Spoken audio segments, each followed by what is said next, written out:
All right, guys, it's Friday, and LeBron James appears to have officially lost the thread.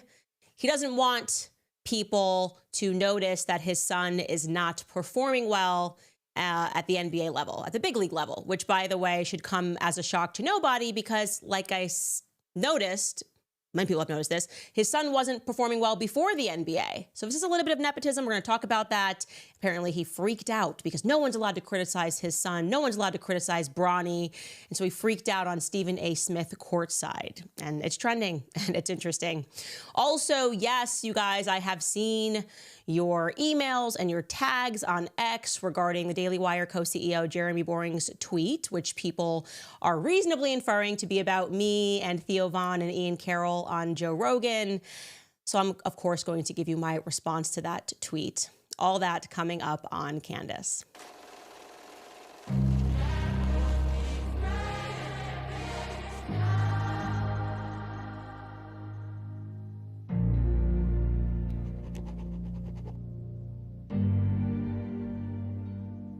All right, parents, listen up.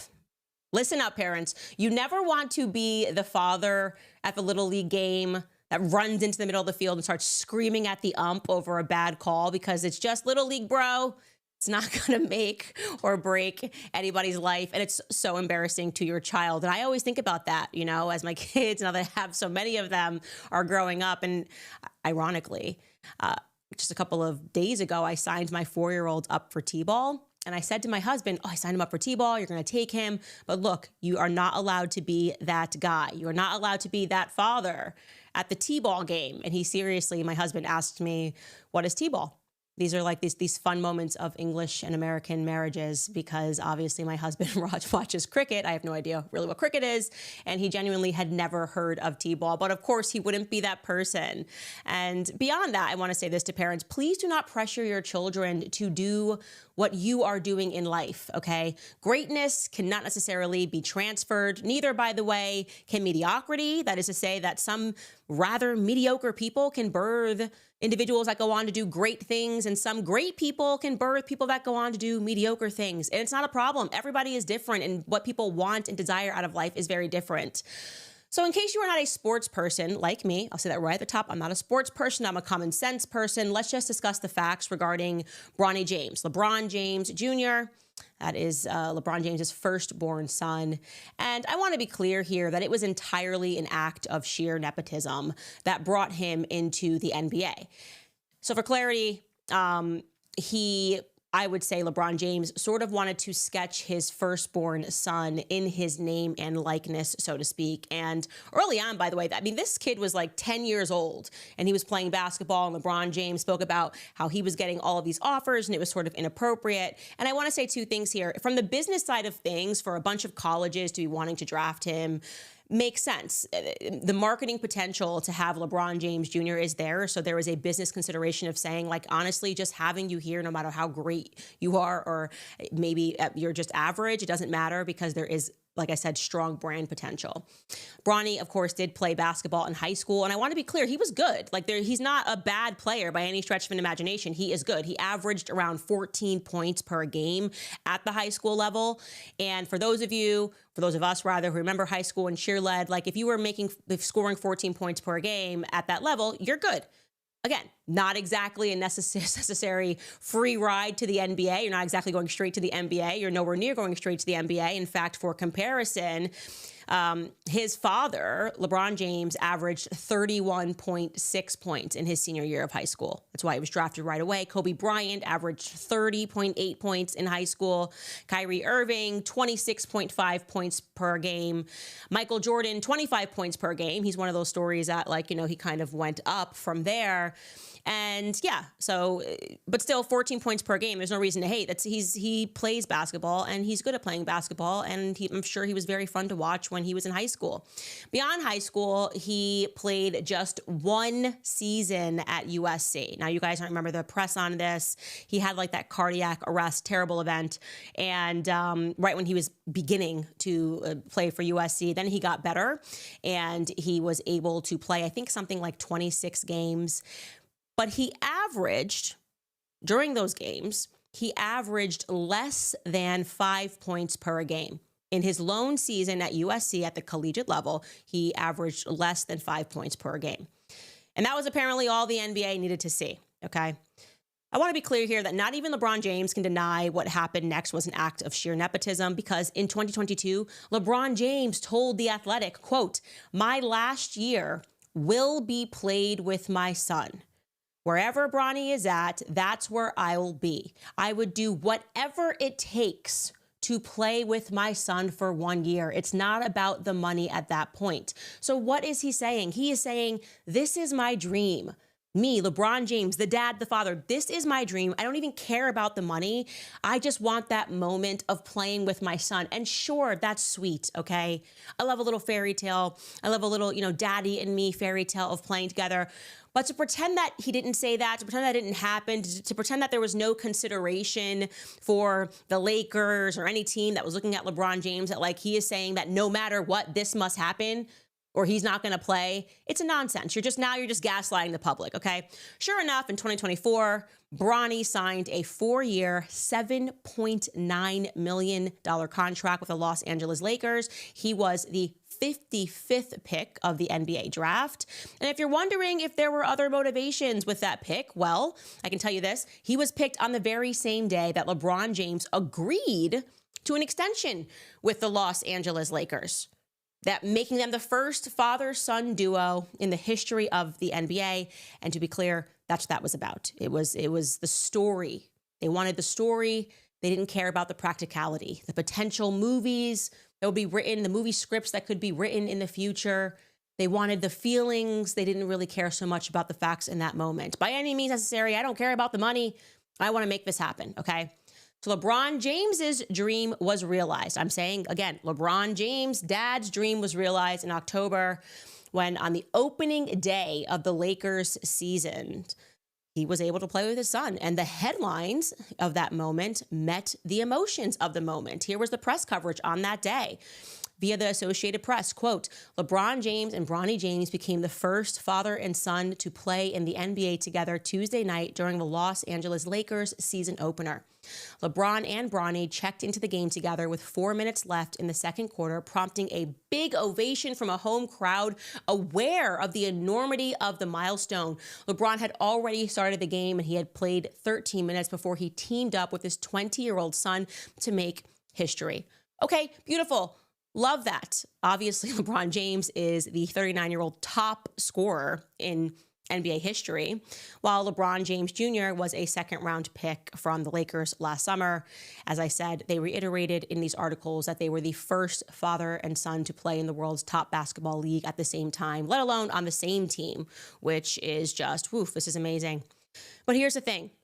The facts always eventually catch up with the feelings. The dream, so to speak, catches up with reality. Of course, people are going to note that your son is just not you at some point, and that you're basically sort of deluding yourself by pretending that your son is as amazing and worthy of playing alongside you in the big league.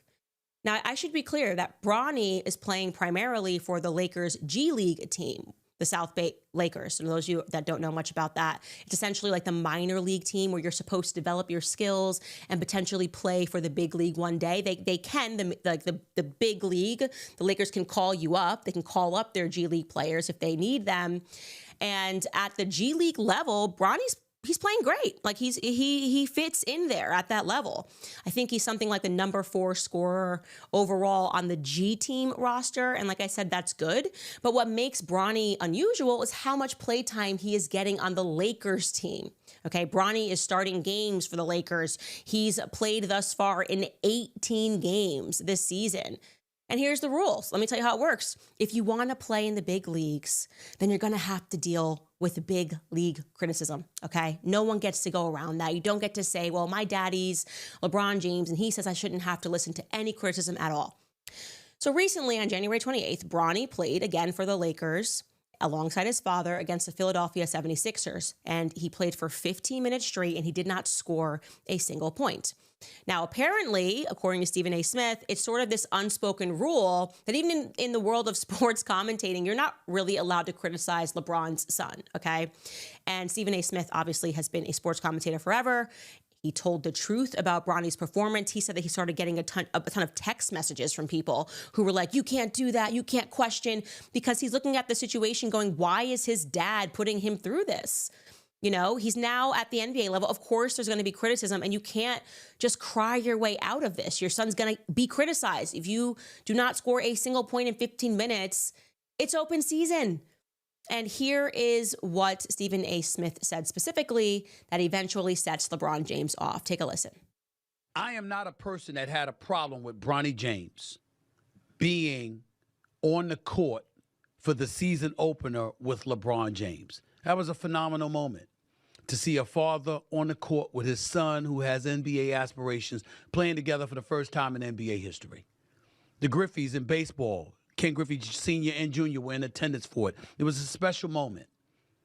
My position has always been that should have been the only moment we saw Bronny James in a Lakers uniform this season because he's not ready. I'm not here to tell you that he won't be ready. I'm not here to tell you that he won't be an NBA player. I'm not here to tell you that he should give up his dreams and his aspirations. I think the kid's got potential. I think the kid will be in the NBA one day. I watched him in the G League doing his thing. I think he's going to be fine eventually. But that's not the case yet. And because it's not the case yet, and then you see some of these numbers, I do find myself looking at LeBron James instead of Bronny James, because LeBron is the basketball savant. LeBron is one of the top 2 greatest players in the history of the game. LeBron has forgotten more basketball than most people would know. So no matter what we think about Bronny, he knows more. But you see what you see. Bronny James has played in 13 NBA games. Ladies and gentlemen, he's averaging 0.3 points, 0.3 assists, and 0.4 rebounds. He shot 1 for 16 from the field in his NBA career and 0 for 7 from three-point range. And he's playing in the first quarter of an NBA game? Really? And everybody wants to look at it, and LeBron has nothing to do with that. He didn't tell J.J. Redick to put him in the game. I get all that. But come on. I'm not being cruel to Bronny. I'm looking out. Do you want it this way, LeBron? Totally agree with that commentary. And by the way, I should clarify, he played in the first quarter, so he didn't start, but he played in the first quarter, and the results are disastrous, okay? You play 15 minutes in a game and you don't score anything. And even if you say, like, somebody can have a bad night, that's fine, but you have to allow sports commentators to do their jobs, okay? You have to allow them to say things. Nobody says to Tom Brady when he was playing as the QB, if he had a terrible game, well, you can't say anything about him, because this is who his dad is. It's pointedly ridiculous. What are you talking about? Again, if you are trying to make the argument, LeBron, that your son is ready to play in the big leagues, that he has to be ready to deal with the criticism, okay? That's just how this works. But LeBron James said, no, no one talks about my son. Again, apparently this is an unwritten rule. He wants to cry and spike his ball and go home. That's what LeBron James wants to do. He's like, no one can say anything. I own this league. I scored so many points. He's just crying like a little baby. This is pointedly ridiculous. A big old man crying like a baby, trying to protect the feelings of his son. What is he learning in life from you? And so last night, LeBron James decided to thug Stephen A. Smith on the court side of a Lakers game. Stephen A. Smith was sitting courtside with Ari Emanuel. Yes, that Ari Emanuel from the Justin Baldoni, and Larry David. Everybody likes Larry David. And he found a moment and decided, like, I saw that clip, and now I'm going to approach you. Here is a clip of that. If you are listening to this on audio, you'll have to go watch it on YouTube or on Rumble, but I'm going to just show you the clip, and I'll talk over it.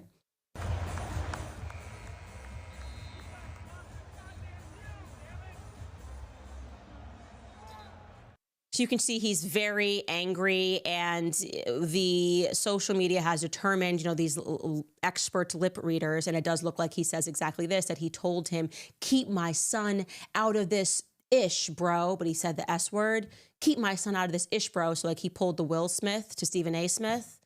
Keep my wife's name out your mouth, bro. And that obviously is meant to be intimidating. And if you are saying, keep my son out of this ish, then your son should not be in this ish. That's it. That's how this works. Again, this is the free market. It's competition. If you think he can't handle the criticism, then he should not be on the court. Okay. So this is a scenario where you have this angry dad because his son isn't good enough, and now you're blaming the umps, you're blaming the referees, you're blaming Stephen A. Smith for noticing that your son didn't do anything. And it's also kind of this archetype of a guilty dad. Like the reason why he is so angry, usually when people are expressing anger, it's because you're hitting upon a truth, right? You're hitting upon a truth. He heard Stephen A. Smith. He heard his words. He heard that it's true. He heard and recognized those words to be true. And he knows that his son is going to hear these words and recognize that it's true. He's forcing his son into this embarrassment. And how foolish to say or to suggest that, well, he's not making the calls. He's not the one putting him in. No, he's just the one who essentially said, I won't even play. I won't even play unless I'm able to play alongside my son. The money means nothing to me. There was no offer the Lakers could give me that meant more to me than playing alongside my son. You were selfish, LeBron. That is the reality. You did something that was selfish because you wanted it, and now your son is dealing with the brunt of your decision making. Dave Portnoy, I thought, summed this up quite brilliantly on X when he tweeted this. He tweeted, my heart aches for Bronny James. The poor kid doesn't belong in the NBA. He can't quit. He didn't ask for this. His dad created an impossible situation for him. He's a make-a-wish kid in the NBA. I just hope his dad's insatiable ego doesn't ruin his love for this beautiful game. I agree with that.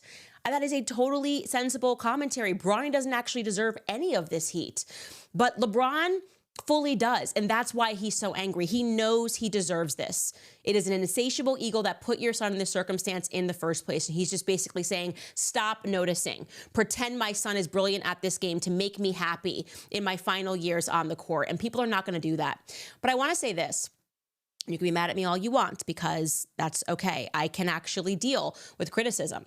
Bronny James, this situation with LeBron James and what his father has done via nepotism is actually living, breathing proof as to why conservatives believe that affirmative action doesn't work, okay?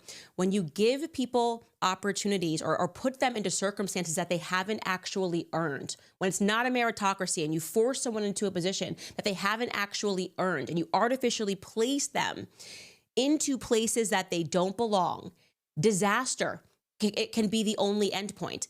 And I actually learned this. I'm pretty sure this was from Shelby Steele. This was the book that I read, White Guilt by Shelby Steele. How blacks and whites together destroyed the promise of the civil rights era. And at this time, I was liberal and started to get conservative interested and wanted to at least read and learn more about the arguments because, oh, how could you disagree with affirmative action? We had all of these years of slavery. And then he put it so succinctly when he was describing this time period, and I'm paraphrasing here, and I hope it's Shelby Steele and not a Thomas Sowell book that I read that I'm confusing it with. But essentially, he was an adjunct professor at Cornell University. And he noticed that all of these black kids were on academic probation.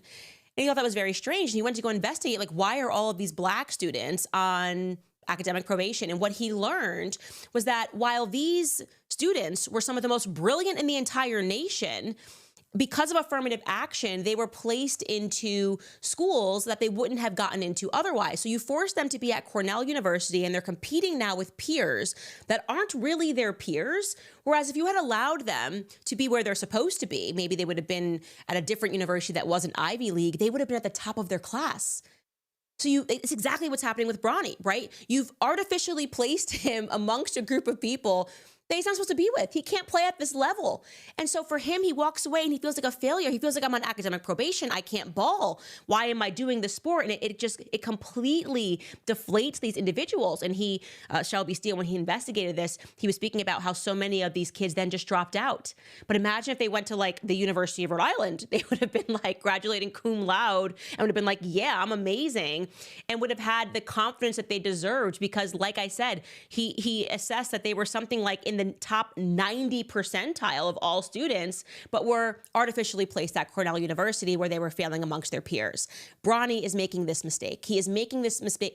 His father, rather, LeBron James, is making this mistake. He is actually harming his son, giving his son this like deflated sense that he doesn't deserve because he's actually a good basketball player. You know, he's a good basketball player. He's just not ready and never has been ready to be in the NBA. And then there's this, by the way, I want to say this. If you are going to make the argument that your child does deserve to be there still, LeBron James, you should know that when you do something like that, it makes it 10 times harder for him, okay?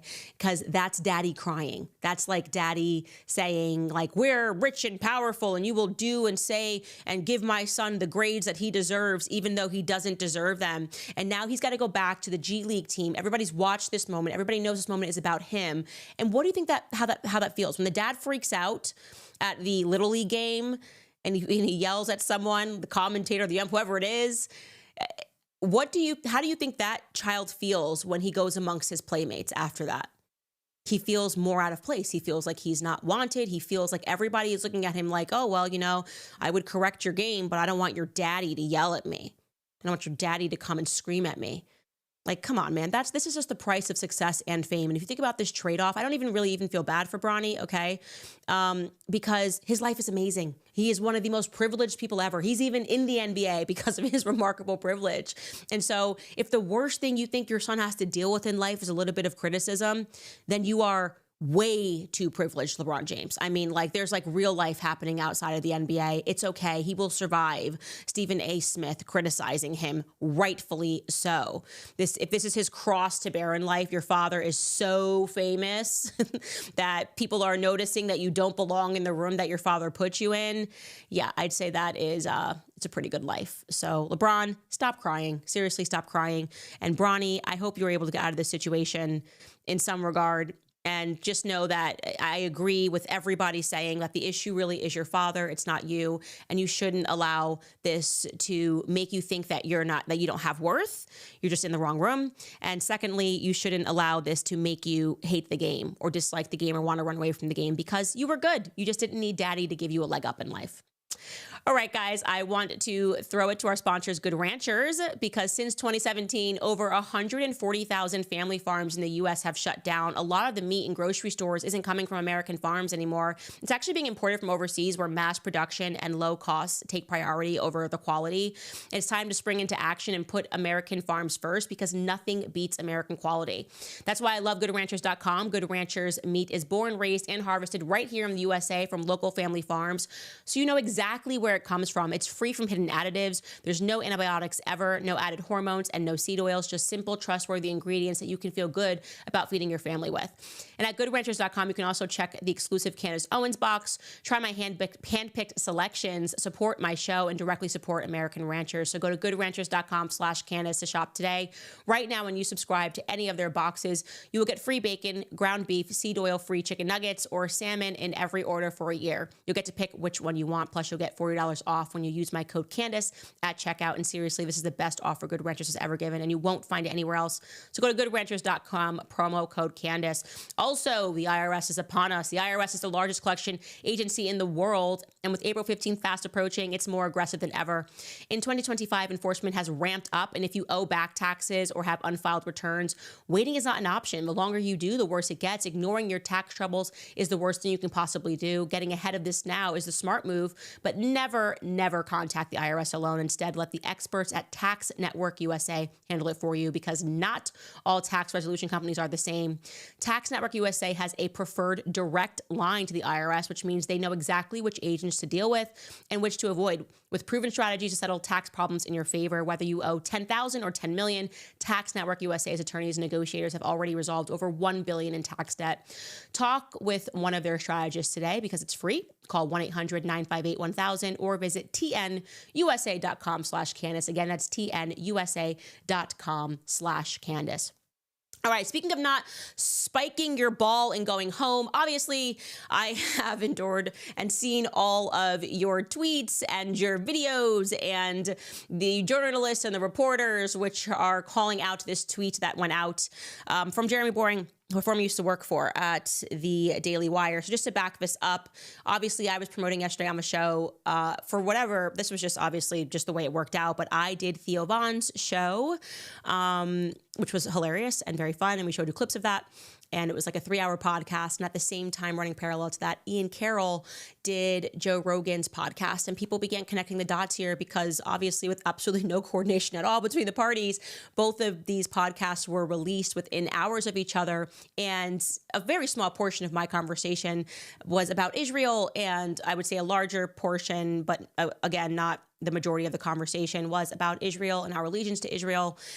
And so some people who have an allegiance to Israel that or maybe disagree with that position or a point were not happy about these podcasts, which were sort of dominating the conversation on X. And Jeremy Boring, the co-CEO of the Daily Wire, tweeted this. Yesterday was a terrible day for American Jews.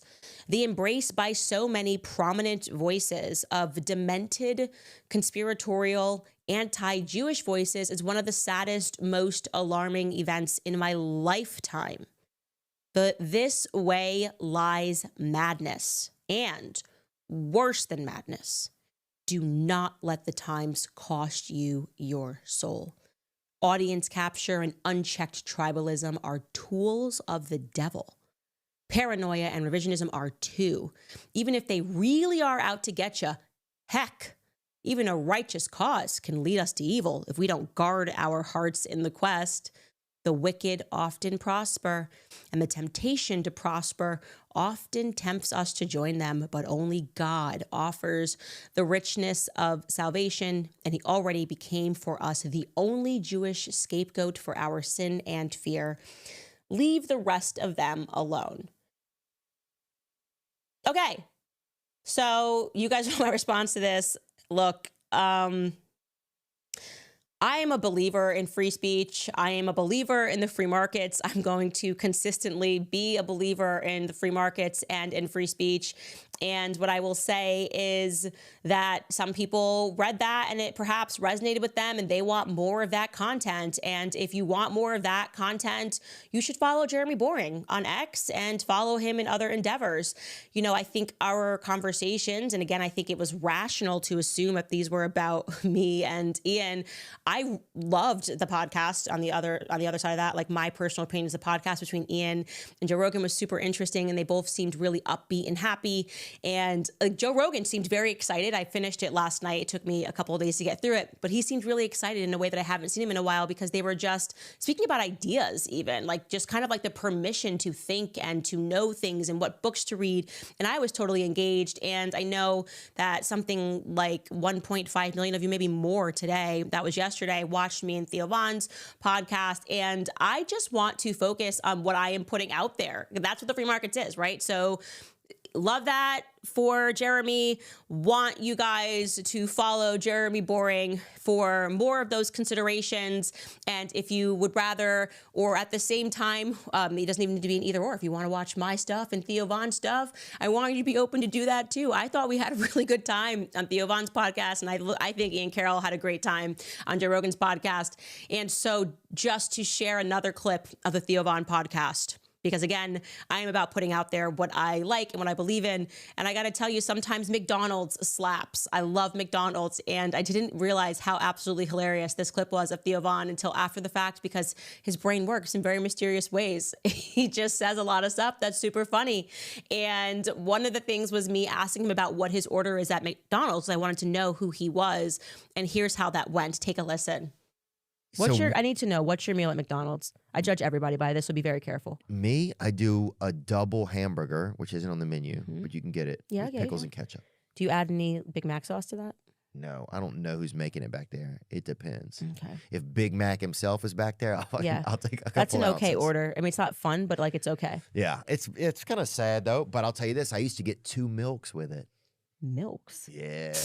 What in the Theo Von we world? Right here. What? Oh, hell yeah, boy. What? 2 milks? See me in the streets, you don't know me. I'm the T.I. of Mickey D's orders, baby. Look at that little milk jug right there. And that's what they used to call my sister, Little Milk Jug. He's the only person that's ever. That's what we used to call my sister, Little Milk Jug. Because she built like that. She built like that. Click on the third one right there. Nobody in the history of McDonald's ever got the milk jug but Theo Von. They kept that on the menu for Theo Von. You can't order more than 2. That's the crazy thing. What? Yeah. That's a limit. Because they only have like 10 because no one orders them. It is so if you order more than 2, they've been sitting in the freaking... right here. I'm just saying, we get it how we live. Wait, stop, a double cheeseburger with a double milk jug? Oh, double milk jug, baby. Give me 2 of them.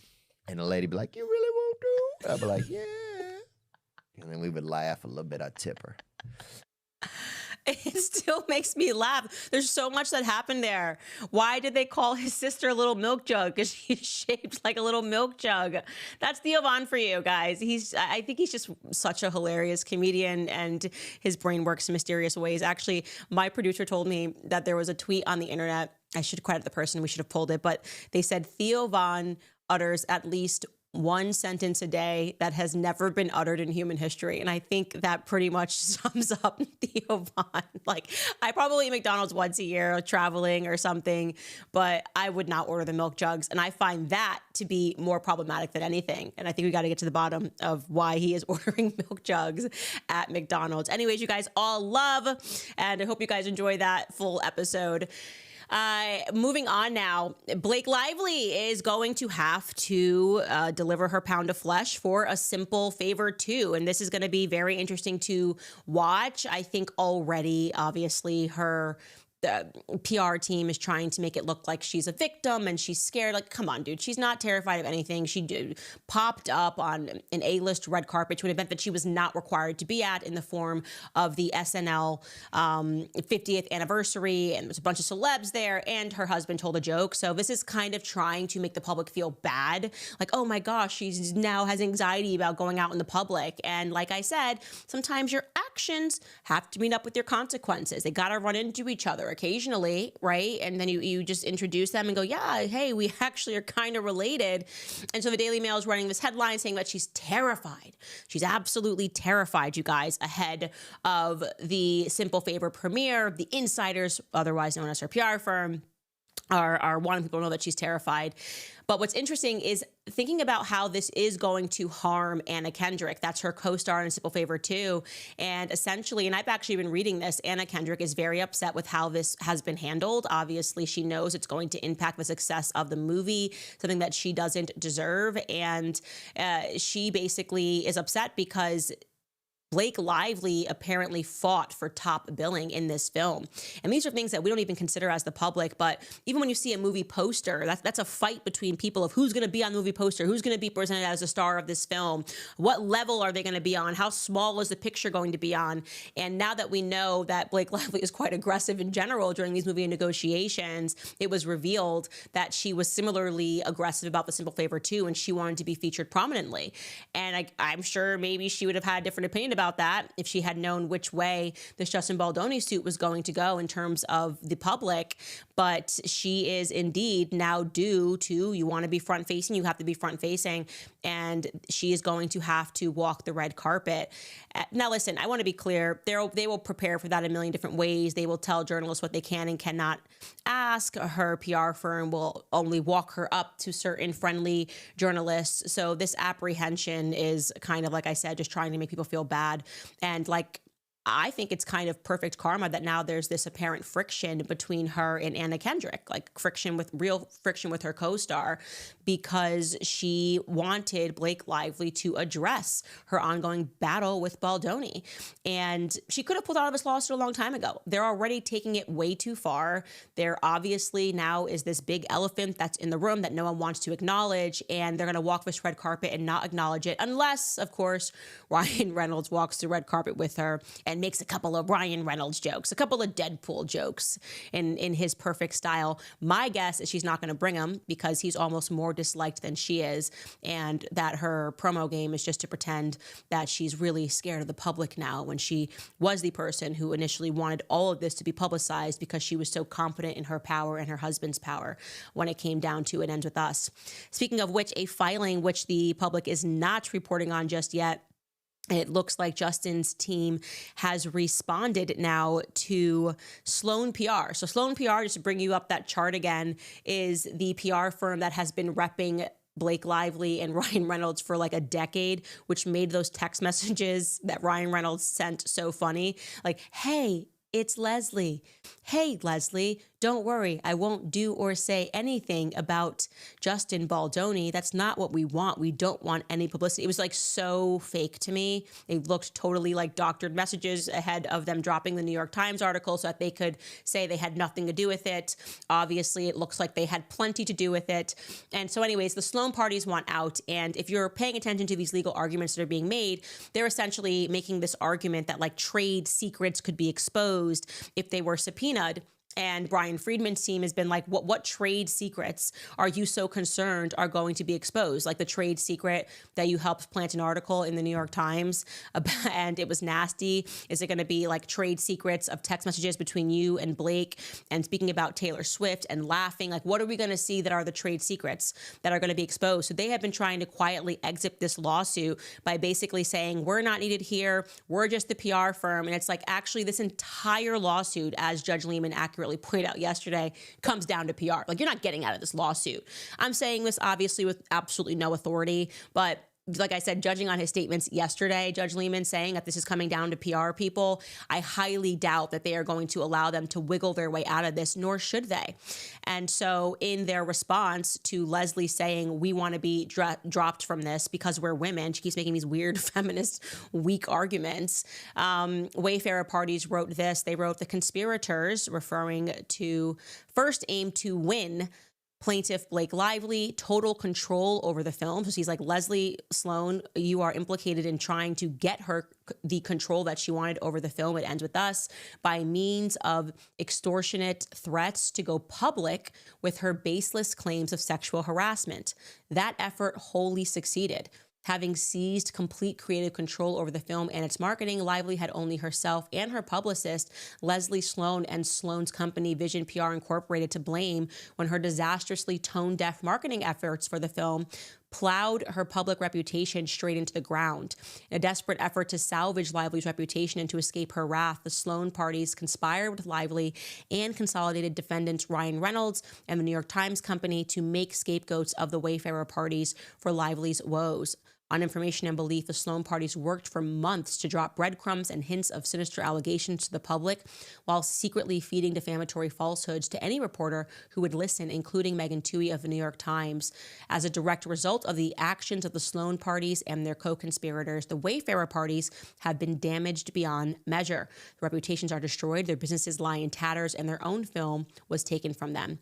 These are the facts underpinning the Wayfarer parties' allegations against the Sloan parties, and this is what the evidence will prove at trial. The motion should therefore be denied in its entirety, or in the alternative, the court should grant the Wayfarer parties leave to amend their First Amendment complaint and allow them to move forward with holding the Sloan parties to account for their part in Lively's malicious and calculated scheme.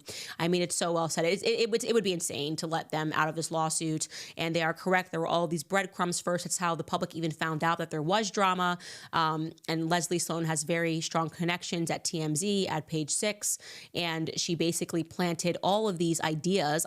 That's what it looks like to me, that people didn't like him on set, and there was a reason that everybody had mass unfollowed him in the Taylor Swift move, and that there were allegations of HR complaints. All of that was happening leading up to it, and there's no way that Blake Lively was communicating directly with these journalists. That's the reason that you have a PR firm in the first place, and so that filing is happening. I think Brian Friedman's team has made a very strong argument for why they shouldn't be dropped, but we will continue to monitor all of that. All right, you guys, just want to remind you about 7 Weeks Coffee, because you drink coffee, so why not do a good thing while you drink it? They are America's pro-life coffee company on a mission to fund the pro-life movement one cup of coffee at a time. They're called 7 Weeks Coffee because at 7 weeks, a baby is the size of a coffee bean, and it's the same time a heartbeat is clearly detected on an ultrasound. That's why they donate 10% of every sale to support pregnancy care centers across the country. They have raised over $800,000 for these centers and have saved thousands of lives. Now, let me tell you about the coffee because it's very good.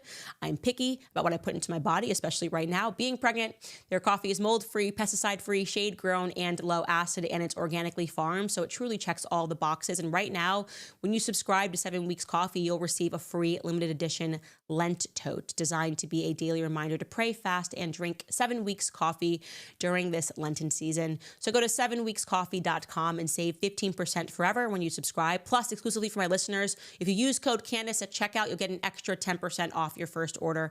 That is a 25% total savings on your first order, plus your free gift. So visit 7weekscoffee.com and use promo code Candace. Sorry I said 7 so loud. I don't know, my voice just went very loud at that moment. Speaking of Lent, what did you guys give up for Lent? I gave up processed sugar and bread for the Catholics out there. And also, I am giving up my phone on Saturday evenings until Sunday. It's like my very own Shabbat because I think that's healthy. I think it's good to just kind of zone out for a little bit. And that's something that I'm giving up that will actually add value to my life. And it's good. It's good to do these sorts of things. And it was really hard for me to fast on Lent, but I did it. I was very proud of myself, like trying to get a pregnant person to fast. It was just a lot. Anyways, let's get into some of your comments. What do you guys have for me? Intelligent Observer writes, I love how LeBron is worshipped like a god, but Catholics are demonized for venerating saints. Only a matter of time until his many NDAs come to light and we see how much of a saint he really is. You know, my commentary on LeBron James is the same on Taylor Swift and the same on all of these people who find fame really young. LeBron James, obviously remarkably talented. You can, hate the player, but you can't hate the game. Or in this circumstance, I guess I'm saying you can hate the game, but you can't hate the player. LeBron James is an excellent player, but I think he also suffers from arrested development. Like he was literally taken out of high school and turned into a star, and everyone started calling him the king. Like that can't be good. You don't want to just be like called the king from the time you're 18 years old. And I think it's gone a little bit to his head. He's a little gassed on that. I mean, even making those statements of like, this is what I'm going to do and I'm going to play with my son no matter what. That's quite monarchy. You know what I mean? Like he's like, I have full power here. I am a monarch and I will get whatever it is that I want. And he kind of forced this thing. And now he wants to back out and pretend that he didn't do that. But like I said, the comments, you can go through them. This is what he said. This is what he did. You can hate me for telling you that, but that's what happens when you just have too much power. You need people to tell you no. It is so important in life for people to tell you no. That's why I say having toddlers is such a humbling experience, right? Because they're just so honest all the time and they have no idea what I do for a living. They don't care about anything. And it's the only way that I think someone of his, first off, I would say like his physical prowess, his success, his financial prowess is going to be brought back down to earth. This is what people saying, what the Lakers should have said. It's been great. It's been a great ride, LeBron James. We love you, but I'm not just going to offer your son a deal or else you're not going to play with us. That's just really bratty. They would have never said that to him because he's LeBron James and they want to make money. All right. Sarah writes, can you shout me out, please? I delivered my... No, you didn't. Oh, I read this comment. She said, I delivered my 40th baby today. And I was like, why are you lying, Sarah? But then I read the second part. I'm now a qualified midwife. Yes, you did deliver your 40th baby today, and congratulations. Dreams are lies, writes, because you're so awesome, and in case you need bodyguards. Thank you so much for that donation. Anonymous writes, handing out opportunities just for DEI without considering merits or qualifications undermines individuals with appropriate qualifications, especially regarding promotions. Opportunities should provide financial support to students in academia who test well with their peers. However, placing students without the academic grades just to fill those statistics does not help them. Yes, it does not help them. They are not set up for success by being placed in a position without the qualifications. Yes. And if those of you guys are interested, if that's the first time you've ever heard the argument about affirmative action, you should really read Clarence Thomas. You should read his dissents. He has been working hard to get affirmative action overturned for this reason.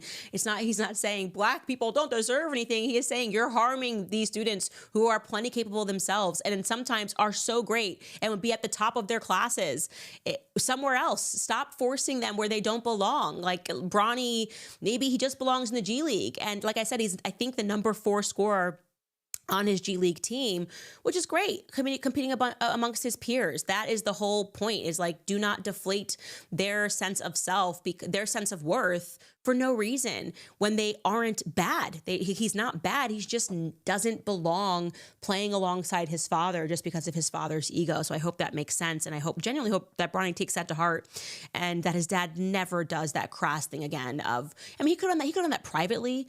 He could have been like, can somebody bring him to the locker room? But it's almost like he wanted to do that. Like I said, he's just high in his own supply. And he just wanted to go up to him and say something publicly, and no one can, I'm LeBron James. And like I said, that's only going to hurt his son more. His son is going to look absolutely ridiculous at the end of that. Nicole writes, loved the Theo interview. So good. Have a great weekend. Yes, I should actually check and see how many of you guys watched that, because I forgot to check today. But I was grateful because I had such a fun time. And it was, like I said, Theo Von is very funny.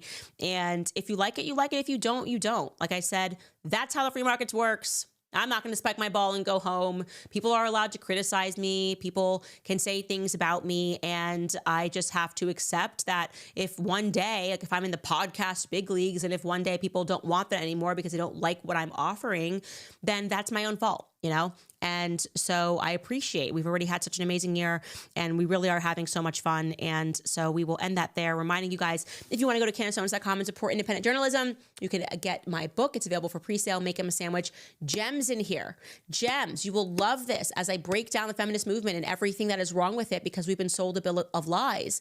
And you got to go back to the history. You got to go back to the beginning to realize how we got here, how we started with what we were told was a movement that was designed to empower women, to many women being miserable, working jobs that don't fulfill them, but feeling that pressure to keep working it because you have to compete with men. We should talk about all that, and we do that in the book. So if you go to CandaceOwens.com, also you can sign up for our book club.